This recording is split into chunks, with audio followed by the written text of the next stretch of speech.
Thank you, Mr. Chairman, for calling this important hearing. And let me say that here in Congress, we didn't hear a lot about wildlife trafficking and the way it intersects with our national security concerns before you, Mr. Chairman, put this issue on our radar screen. You've demonstrated extraordinary leadership on conservation and wildlife issues for many, many years. And let me just say the impact of your efforts will be felt well into the future, both here in Congress and around the world.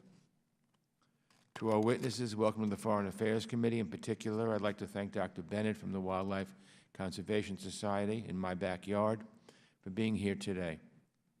WCS is based at the Bronx Zoo, right next to the congressional district I represent.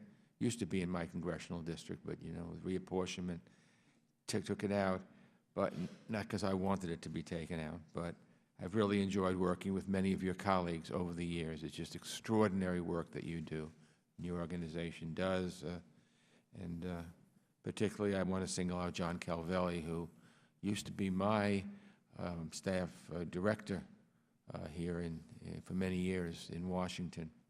We focused a great deal on the challenge of wildlife trafficking in recent years, but poaching is still hovering at crisis levels. The number of Asian elephants has declined by roughly a third over the last 10 years. Rhino populations have been decimated with only about 30,000 left in the wild. The most trafficked mammal in the world, the pangolin, is seriously endangered, and the list goes on, and this is just wrong. I don't want the next generation to grow up only knowing about elephants from the history books. We cannot allow these wonderful animals to disappear forever. But one of the main reasons we talk about this issue here in the Foreign Affairs Committee is that we have a national security interest in putting a stop to wildlife trafficking. Just like trafficking in drugs, weapons, and people, wildlife trafficking feeds corruption, undermines the rules of law, threatens economic prosperity, and drives instability. Thanks to Chairman Royce, the End Wildlife Trafficking Act became law in 2016.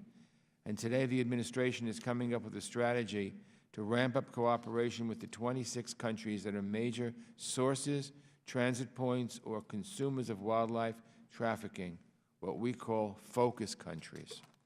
We also need to pay more attention to the 3 countries designated as countries of concern in which government officials are complicit in the illegal wildlife trade. There are a range of things we can do to tackle the problem of wildlife trafficking. We can partner with other governments to train park rangers and equip them with cutting-edge technologies to counter poachers.